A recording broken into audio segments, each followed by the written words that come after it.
ईश्वर सत्य है, सत्य ही शिव है, शिव ही सुंदर है। जागो उठ कर देखो, जीवन जो तुजागर है। सत्यं शिवं सुंदरं, सत्यं शिवं सुंदरं, सत्यं शिवं सुंदरं, सत्यं शिवं सुंदरं।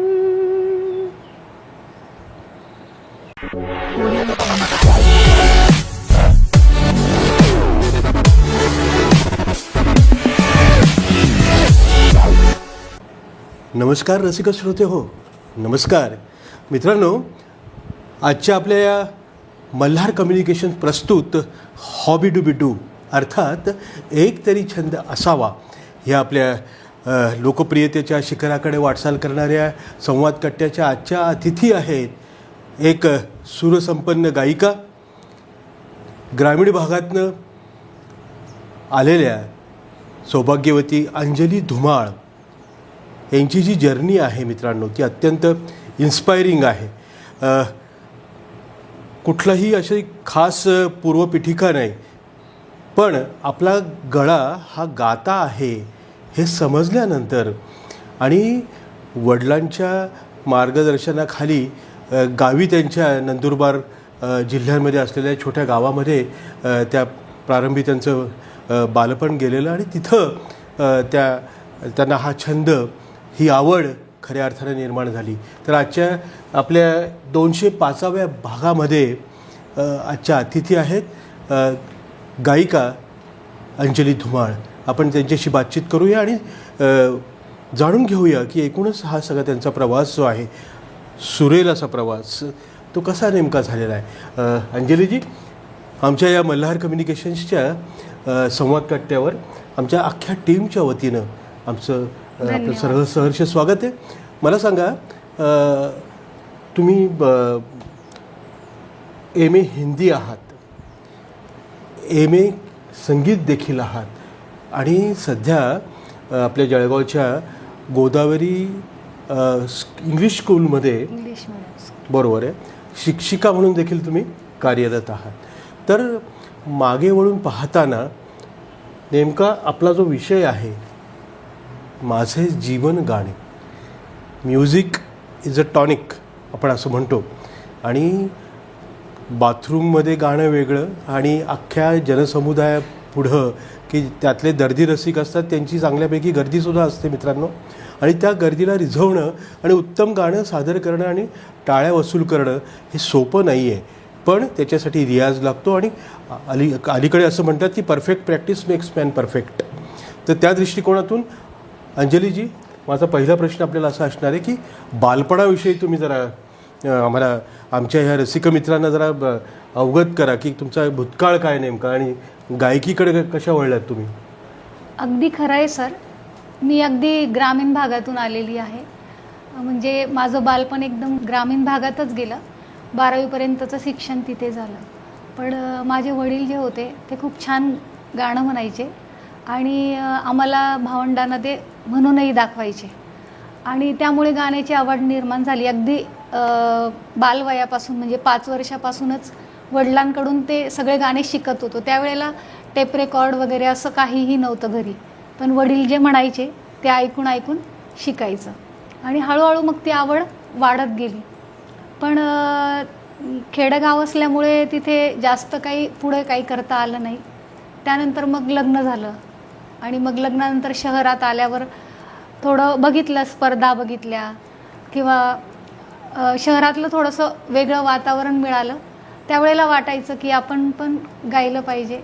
म्हणजे आवड तर होती, छंद होता, सगळं होतं, पण पुढे कसं जायचं त्यामुळे 2-3 वर्ष त्याच्यातच गेली.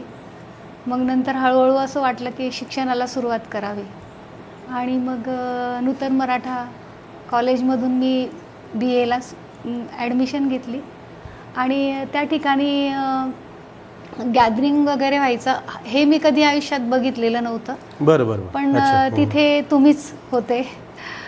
तर मी तुमच्यासमोर एक गाणं सादर केलं. तुम्ही म्हटले तू एकदा गॅदरिंगमध्ये गाऊन बघ. मग मला त्या वेळेला खूप हे वाटलं की मी गाणं कसं सादर करणार, कारण आयुष्यात कधीच स्टेज बघितलेलं नाही. फक्त गाणं गुणगुणायचं एवढाच छंद होता. पण मग ज्यावेळेस तुम्ही मला थोडं प्रोत्साहन दिलं, मॅडम आहेत तुमच्या मिसेस देशमुख मॅडम, त्यांनी पण मला थोडं प्रोत्साहन दिलं आणि मग मी पहिल्यांदा स्टेजवर गाणं म्हटलं. त्यावेळेला खूप मनामध्ये धडधड होतं आणि अंग पण थरथर कापत होतं, कारण की कधीही स्टेज बघितलेलं नव्हतं आणि पहिलं गाणं सादर केलं. त्यासाठी मला घरच्यांनी पण खूप सपोर्ट केला की तू गाऊ शकतेस, तू म्हणू शकतेस, करून बघ. तो पहिला प्रयत्न होता. पण ज्यावेळेला मी गाणं सादर केलं त्यावेळेला सगळ्यांनी खूप दाद दिली आणि पूर्ण कॉलेज शांत झालं होतं गाणं ऐकून. आणि गाण्यानंतर सरांनी जे माझ्याबद्दल जे उद्गार काढले ते मी आयुष्यभर विसरू शकत नाही. त्यावेळेला मला वाटलं की खरंच मी चांगलं गाणं गाऊ शकते. म्हणजे माझी ओळख त्यावेळेलाच गाण्याशी झाली की मी चांगलं गाणं गाऊ शकते. म्हणजे नेमकं त्या टप्प्यावर गॅदरिंगच्या निमित्तानं गाणं सादर करत असताना आपण गाऊ शकतो हा आत्मविश्वास निर्माण झाला. बरं, मग ते गाणं आठवतंय? हो सर, आठवतंय. जरूर आमच्या सगळ्या मित्रांना ते ऐकायला जरूर आवडेल. ते गाणं 1942 लव्ह स्टोरी या पिक्चरमधलं होतं. बरं बरं बरं बरं. कविता कृष्णमूर्ती यांनी गायलेलं आणि R.D. बर्मन यांचं संगीत असलेलं माझं खूप आवडतं गाणं होतं आणि मी तेच गाणं सादर केलं होतं. बरं बरं. त्याच्या 2 ओळी म्हणून दाखवते. होय. दिल ने कहा चुपके से ये क्या हुआ, चुपके से क्यों नहीं लग रहे हैं ये धरती गगन, मैंने पूछा तो बोली ये पगली पवन. दिल ने कहा चुपके से प्यार हुआ, चुपके से. वा, खरंच सुरेल. म्हणजे प्रारंभ अशा मैफलीचा जे गप्पाष्टक आपलं आहे असं सुरेल छान सुरुवात झालेली आहे. पण मग नेमक्या आता कविता कृष्णमूर्तींचं मगाशी ती झलक आपण गाण्याची ऐकवली, अशाच लता मंगेशकर वगैरे वगैरे नेमक्या आवडत्या गायिका कोणत्या? आवडत्या गायिका म्हटलं तर लता मंगेशकरच आहे, कारण त्यांचे गाणे लहानपणापासून खूप ऐकलेले आणि तोंडीपाठ भरपूर गाणे म्हणजे सांगताच येऊ शकत नाही. अच्छा. त्यामुळे त्यांचा प्रभाव जास्त पडला गाण्यावरती. त्यांचे गाणे ऐकूनच मोठे झालो असं समजा. अच्छा. आणि म्हणजे जेव्हा आधी सुरुवातीला तर रेडिओ टेप रेकॉर्डर वगैरे नव्हतं, पण ज्या वेळेला 9वी-10वीला गेलो त्यावेळेला घरात टेप रेकॉर्डर आला आणि मग आल्यानंतर सगळे लता दीदींचेच गाणे होते, जुने गाणे, मोहम्मद रफी, किशोर कुमार, लता मंगेशकर. त्यामुळे त्यांचाच प्रभाव जास्त पडला गाण्यावरती. मग कोणत्या कोणत्या संस्थांशी या केवळ गाण्याच्या आवडीमुळं, या छंदामुळं आणि उत्तम हे जे कौशल्य आहे सादरीकरणाचं सुद्धा, तर त्याच्यामुळे तुम्ही जोडल्या गेलेल्या आहात? कारण मला तरी एकच नाव असं समोर दिसते की तुम्ही चांदोरकर प्रतिष्ठानमध्ये पण तिकडे हजेरी लावतात, दुसरीकडे परिवर्तनसारख्या संस्थांमध्ये तुम्ही तिकडे स्टेज शेअर करतात आणि सुरसंगम असेल किंवा अन्य संस्थांशी पण तुमच्या सगळी बांधिलकी आहे, जोडल्या गेलेल्या आहेत. काय सांगाल? हां सर, माझी सुरुवात म्हणजे सुरुवातीला जेव्हा मी गाणं शिकायला सुरुवात केली त्यावेळेला माझ्या पहिल्या गुरु ज्या होत्या त्या विशाखा देशमुख यांच्याकडे मी शास्त्रीय संगीत म्हणजे गांधर्वच्या परीक्षा द्यायला सुरुवात केली. त्यांच्याकडूनच माझं गाणं खरं सुरू झालं.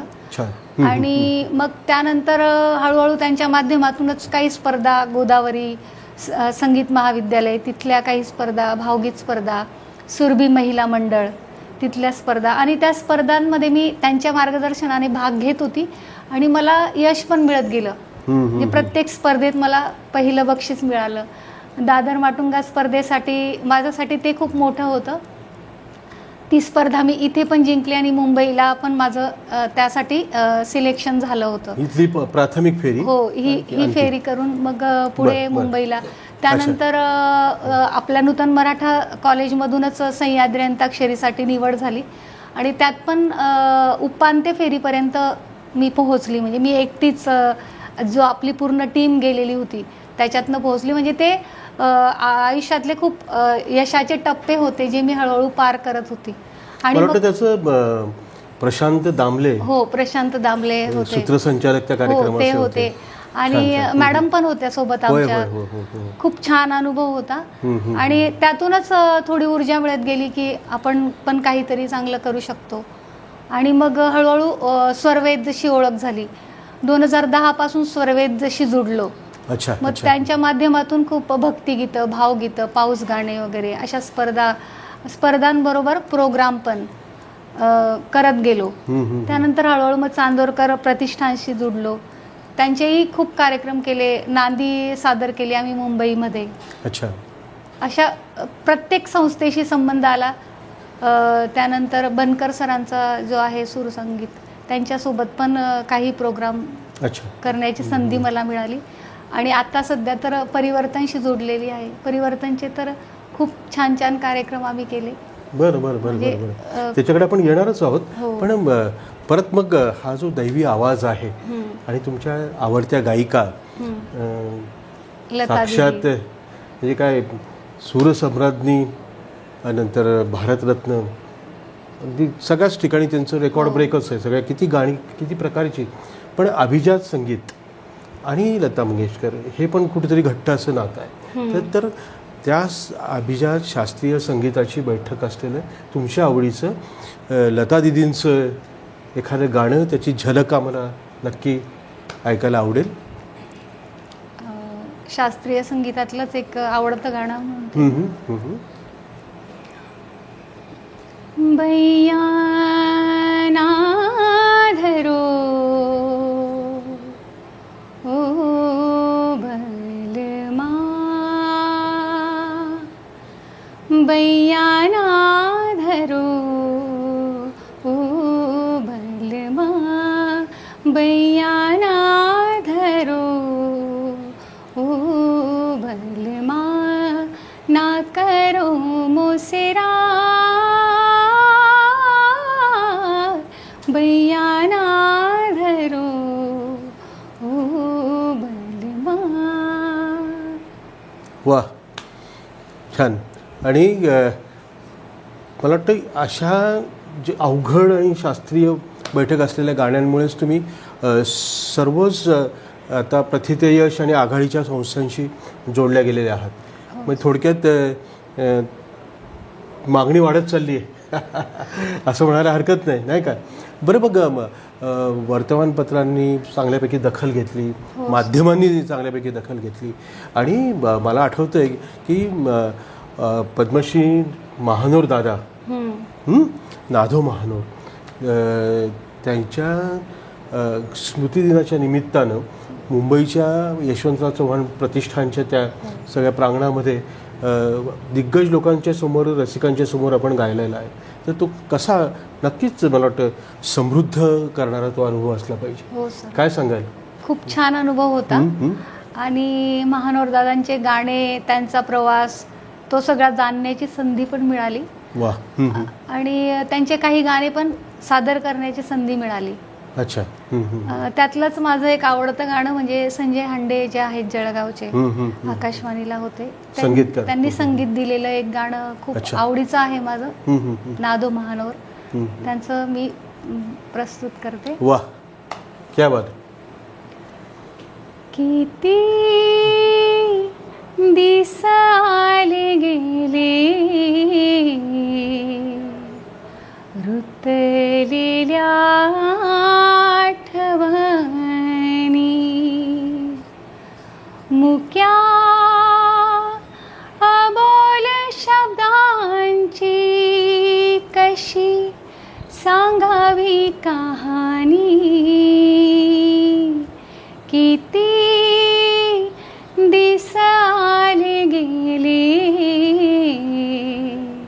रुतलेल्या आठवणी झोपडीच्या पोटी आता घर सांगुल लहान त्याच्या खिडकी शिवारा त्याच्या खिडकी शिवारा गाई कुमाराचं गाणं किती दिस आले गेले रुतलेल्या आठवणी. वा, अप्रतिम. हे त्या सगळ्या खरंच की शब्द म्हणजे शब्दाला मंत्राचं सामर्थ्य असतं असं आपण नेहमी म्हणतो, पण त्याला आपल्यासारख्या तयार गायिका जर त्यात सादर करायला लागल्या तर नक्कीच त्याची उंची वाढते, नाही का?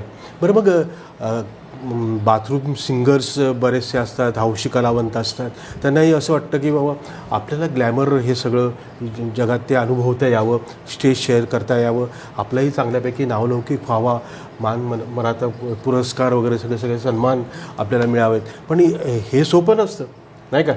तर अशा हौशी ॲमेट्युअर जे काही आर्टिस्ट आहेत जे तुमच्यासारखं प्रोफेशनल दर्जाचं गाणं गाऊ इच्छितात, त्यांना तिथपर्यंत नेण्यासाठी म्हणून काही टिप्स तुमच्या आता चांगल्यापैकी अनुभव तुमच्या गाठीशी आहे. मला वाटतं 25 वर्षापासून तुम्ही संगीत शिक्षण म्हणजे अध्ययन करतातच आहे आणि स्वतः शिकतात पण आहे तसं. सर, मी फक्त एक सांगेल की ज्याला खरंच आवड आहे मनापासून त्याने थोडी स्ट्रगलची तयारी ठेवली पाहिजे. होय होय. कारण गाणं इतकं सहज नाहीये की तुम्हाला लगेच प्राप्त होईल. आणि तुम्हाला जर चांगलं गाणं सादर करायचं आहे त्यासाठी तुम्हाला थोडं शास्त्रीय संगीत पण शिकलं पाहिजे. कारण तुम्ही ठीक आहे की तुम्हाला स्वर मिळाले, ताल वगैरे याचं नॉलेज आहे, सगळं आहे, पण थोडं शास्त्रीय संगीताची जोड असली तर ते गाणं आपण चांगल्या प्रकारे सादर करू शकतो. आणि गाण्यामध्ये भाव वगैरे सगळं असतं, तर ते भाव आपल्याला प्रेझेंट करण्यासाठी आपल्याला थोडं संगीताचं नॉलेज असणं, मला तरी असं वाटतं की शास्त्रीय संगीत सुरांचं नॉलेज तुम्हाला असलंच पाहिजे, सप्तसुरांचं. नक्कीच. कारण की तुम्हाला जोपर्यंत कळत नाही की हा सूर आपण कुठला गातोय, त्याच्यात भाव टाकण्यासाठी पण तुम्हाला तो सूर परफेक्ट लावणं गरजेचं आहे. त्यासाठी फक्त गाणं येतं म्हणून गाणं, पण त्याला थोडं शास्त्रीय संगीताची जोड असली, बैठक असली पाहिजे, थोडं त्याचं आपल्याला नॉलेज असलं पाहिजे असं मला वाटतं. शिकलं पाहिजे प्रत्येकाने. खरे खरे खरे म्हणजे त्यावेळेला तुमचं गाणं, आणि त्यासाठी रियाज पण खूप गरजेचा असतो. नक्कीच. मी त्याच्याकडेच ह्याच प्रश्नाकडे येणार होतो की अनेक दिग्गज गायक गायिकांच्या मुलाखतीमध्ये तालमीच्या संदर्भात, रियाजाच्या संदर्भामध्ये प्रश्न केला जातो. आणि मग ते सुगम असो, भक्तिगीत असो किंवा कुठलंही हे अशा पद्धतीचं गायन असो, मग तयारी ही नेहमी महत्त्वाची. म्हणजे पु ल देशपांडे म्हणतात की जर तयारी नसेल तर ऐन वेळेला फजितीचा होतो, नाही का? बरोबर. तर मग तसं होऊ नये म्हणून मग रियाज, तालीम आणि त्याला किती वेळ दिला पाहिजे आणि त्यात सातत्य असणं हे गरजेचं नक्कीच आहे. हो सर. नाही का? नाहीतर मग प्रोग्रामपुरतं तयारी करायची आणि मग आपलं विसरून जायचं किंवा मग थांबायचं कुठेतरी. काय सांगाल सर? हार्डवर्क खूप गरजेचं आहे आणि त्यासाठी योग्य गुरुचं मार्गदर्शन पण तेवढंच महत्त्वाचं आहे. करेक्ट. की तुम्हाला रियाज करायचा आहे, पण नेमका काय करायचं आहे हे पण तुम्हाला कळलं पाहिजे. तर ते तुम्हाला तुमचे गुरुच सांगू शकतील. म्हणून चांगल्या गुरुचा शोध घेणं हे आपलं काम आहे. जर तुम्हाला चांगलं गाणं येत असेल तर तुम्ही चांगल्या गुरुचा शोध घ्या आणि तुम्हाला ते गुरु मिळाल्यावर आपोआप तुम्हाला सगळ्या गोष्टी प्राप्त होतील. होय, खरे खरे. नाहीतर मग ज्यांचं म्हणजे मार्ग स्वतःचा चुकलेला असतो असे मार्गदर्शक लाभतात. तर तुमच्या या सगळ्या टप्प्यावर ह्या जर्नीमध्ये तुम्हाला चांगले गुरु लाभत गेले, पथदर्शी त्यांचं मार्गदर्शन मिळालं, गायडन्स मिळाला आणि त्यामुळे ही सगळी वाटचाल अशी छानपैकी चालू आहे, नाही का? तर तुमच्या बकेट लिस्टमध्ये अनेक गोष्टी असतील की आपण हे करूया या क्षेत्रामध्ये, की अजून आपल्याला खूप शिकायचं आहे, पुढे जायचं आहे. आणि जळगावसारख्या खानदेशातल्या ह्या सगळ्या याच्यामध्ये नाही म्हटलं तरी संगीत क्षेत्र तसं फार काही पुढे गेलंय नाहीये. असं नाही आहे. मेट्रो सिटीज मुंबई पुण्याच्या तुलनेमध्ये जर आपण विचार केला तर त्यासाठी काय करता येईल? म्हणजे आता तुम्ही स्वतः पण गुरु आहात, शिक्षिका आहात नाही का, आणि एवढं एक्सपिरियन्स्ड तुम्ही आहात, बऱ्यापैकी समृद्ध असा अनुभव तुमच्या पाठीशी आहे, तर काय नेमकं केलं पाहिजे की जेणेकरून आता मला वाटतं सुरसंगम नावाची जी संस्था आहे ती अशा सगळ्या गायन क्षेत्रातील संगीत क्षेत्रातील लोकांना, समविचारी लोकांना एकत्रित आणून इथले लोक बाहेर गेले पाहिजे आणि बाहेरचे लोक इथं आले पाहिजे आणि एक चांगलं गाणं आणि त्याच्यात सांगीतिक कार्यक्रम उपक्रम हे सातत्याने यशस्वीपणाने संपन्न झाले पाहिजे असा विचार तिथून पुढे आला. तर तसं काही करता येईल का? तुम्ही काय सांगू शकाल? सर मी हेच सांगेल की जर गाण्याची आवड आहे तर तेवढा तसा प्लॅटफॉर्म त्यांना उपलब्ध करून दिला पाहिजे. त्यासाठी आता जेवढे आहेत म्हणजे आपल्याकडे जेवढा अनुभव आहे तो आपण दुसऱ्या पिढीला तर देतोच आहे. तर त्यासाठी सगळ्या कलाकारांनी एकत्र येऊन पुढच्या पिढीसाठी अशा संस्था उत्पन्न केल्या पाहिजे जेणेकरून नवीन येणाऱ्या मुलांना प्रोत्साहन मिळेल आणि त्यांना स्टेजवर गाण्याची संधी मिळेल. कारण संधी मिळाल्याशिवाय ते स्वतःला प्रस्तुत नाही करू शकत असं मला वाटतं. आणि चांगले गुरु, मी मगाशीच म्हटलं की चांगल्या गुरूंचं मार्गदर्शन असेल तर नक्कीच पुढे जायसाठी आपल्याला मदत होऊ शकते. बिलकुल बिलकुल. चांगले गुरु, चांगली स्कूल, चांगली आणि योग्य वेळी संधीचं सोनं करण्यासाठी असलेली आपली मानसिकता. आणि मला सांगा की म्हणजे गॅदरिंग असेल किंवा युवारंग सारखे युथ फेस्टिवल्स असतील की तिथं सुद्धा गायन प्रकारासाठी वेगवेगळ्या स्पर्धा शास्त्रीय केल्या जातात. तर त्याच्यामध्ये पण काही सुधारणा हव्यात का? कारण आता नाही म्हटलं तरी स्पर्धक कलावंत म्हणून सुद्धा तुमचा सहभाग असणारच आहे, होता पण. तर काय सांगाल त्याच्याबद्दल? हेच की आता एखाद्या स्पर्धेसाठी जर तुम्हाला गायचं आहे किंवा काय तेवढी तुमची तयारी पण असली पाहिजे. बर. आणि प्रत्येकाला एक चांगली संधी देण्यासाठी म्हणजे चांगली संधी देण्यासाठी तिथल्या संस्था पण तेवढ्या प्रभावी असल्या पाहिजे. कारण की काय मुलांकडची जी कला आहे ती प्रस्तुत करण्यासाठी त्यांना योग्य मार्गदर्शन, त्यांना पाहिजे हवी तेव्हा ती संधी मिळवून देणं, ह्या सगळ्या गोष्टी आहेत. आणि आता आपण बघतोच की रियालिटी शो एवढे झाले आहेत. करेक्ट. त्याच्यातनं पण मुलं खूप पुढे जात आहे. त्यासाठी आई वडिलांचं योगदान वगैरे सगळं आहे, पण त्याच्यामध्ये पण पारदर्शकता असली पाहिजे. म्हणजे ज्याच्यामध्ये खरंच कला आहे ती ओळखून त्याला पुढे जाण्याची संधी दिली पाहिजे प्रत्येकाने.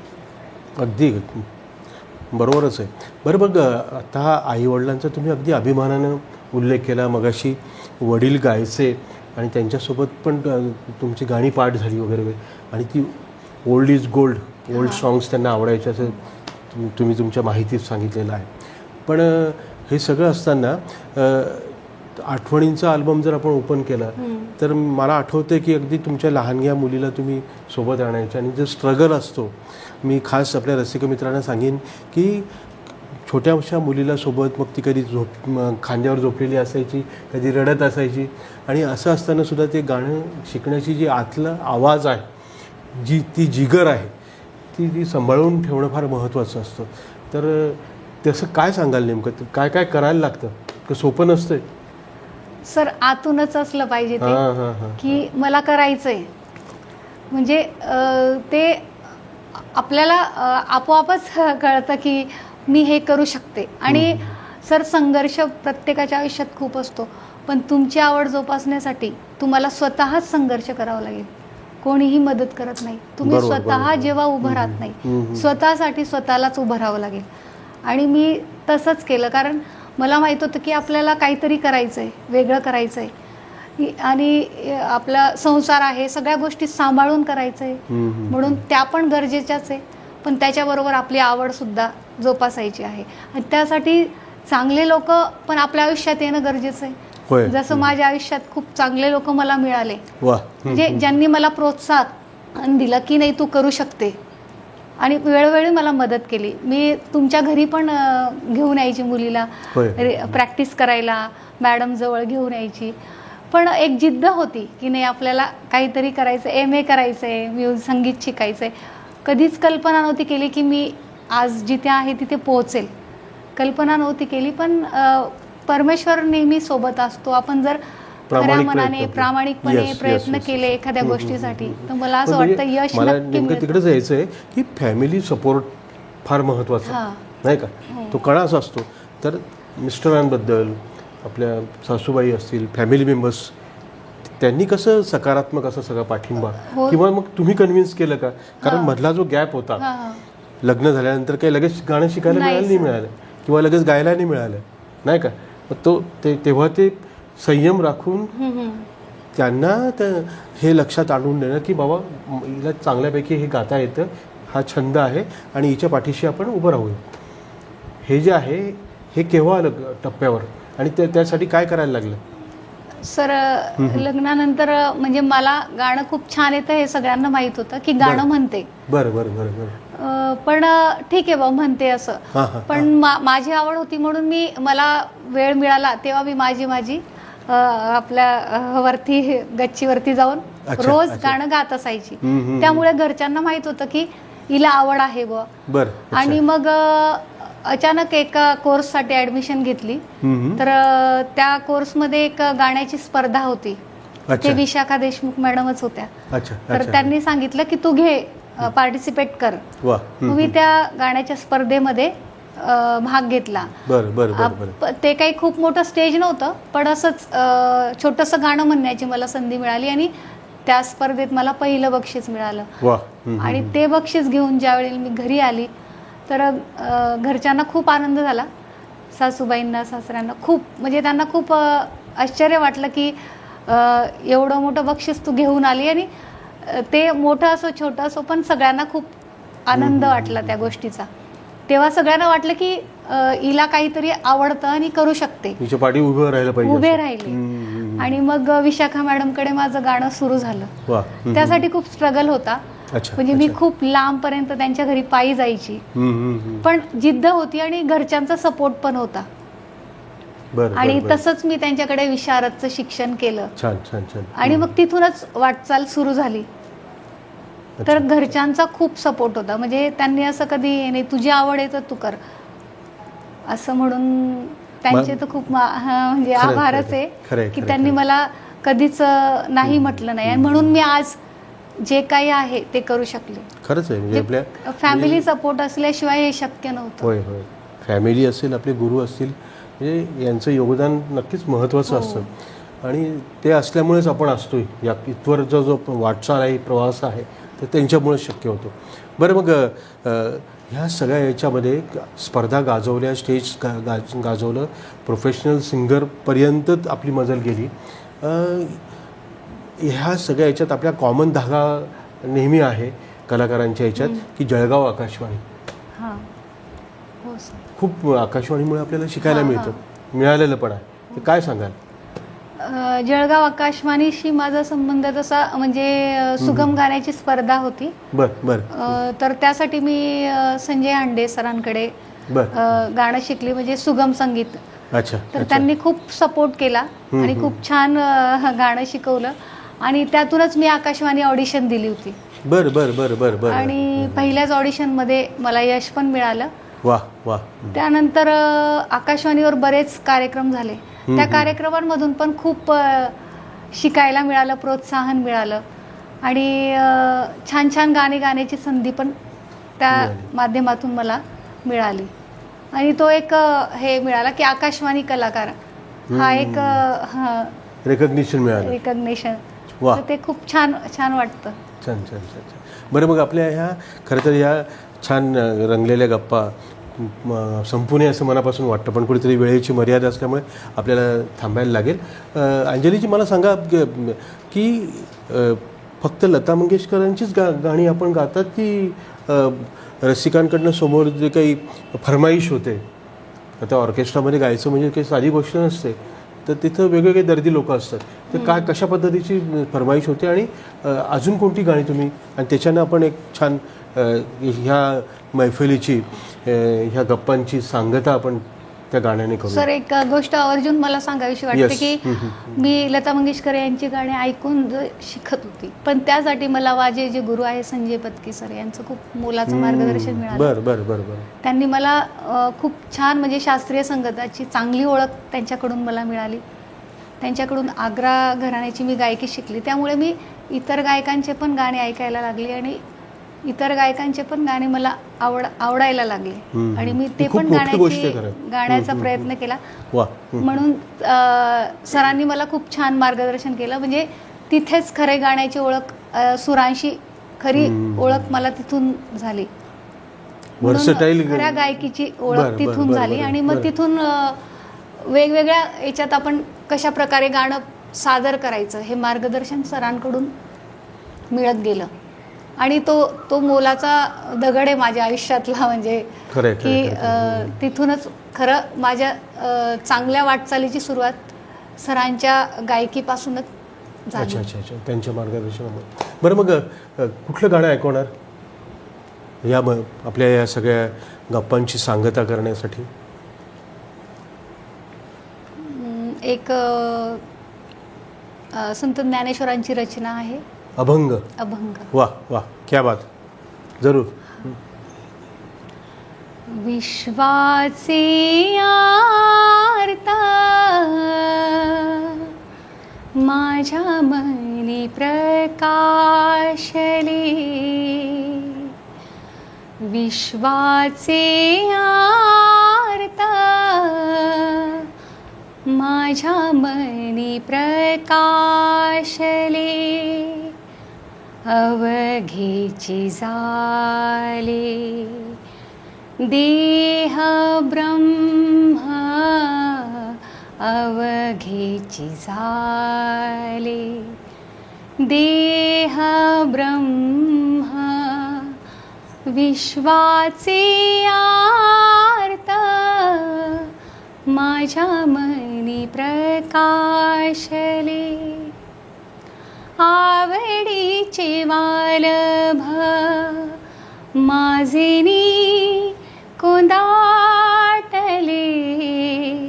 आवडीचे वालभ माझेनी कोंदाटले, नवल देखिले नभाकार गे माये, गे माये विश्वाचे आर्त माझ्या मनी प्रकाशले. वा वा वा वा, बढिया. अतिशय प्रासादिक असं अशी सांगता आणि सुरेल अशी मैफल. एका मित्रांनो, आपण जिगरबाज गायिकेशी गप्पा मारत होतो. मला असं वाटतं रसिक मित्रांनो, मॅडमने दिलेला हा जो सल्ला आहे तो आपल्या हौशी कलावंतांसाठी नक्कीच लाख मोलाचा आहे. आणि ह्या सगळ्या स्पर्धेच्या युगामध्ये वेगवेगळे प्लॅटफॉर्म्स तयार होत असताना स्वतःची ओळख निर्माण करण्यासाठी, लौकिक निर्माण करण्यासाठी मॅडमसारखं प्रवास आपल्या सगळ्यांचा होणं गरजेचं आहे. मॅडम, आपण आलात आणि अत्यंत व्यस्त आणि वेगळं अशा सगळ्या स्केड्यूलमधनं आपण छानपैकी आपल्या आठवणी आणि ही जी वाटचाल आहे एकूणच ती शेअर केलेली आहे. तुमच्या पुढच्या वाटचालीसाठी मल्हारच्या अख्ख्या टीमच्या वतीनं मनापासून आपल्याला शुभेच्छा. धन्यवाद. सर्वप्रथम मी हॉबी डुबी डू या मल्हार कम्युनिकेशन यांचं खूप आभार मानते की त्यांनी मला ही संधी दिली. आणि सगळ्यांना आवाहन करते की जे यूट्यूब चॅनल आहे त्याला सबस्क्राईब करा, जेणेकरून नवनवीन कलाकारांना इथे येण्याची संधी मिळेल आणि त्यांना अजून काही नवीन करण्यासाठी प्रोत्साहन मिळेल.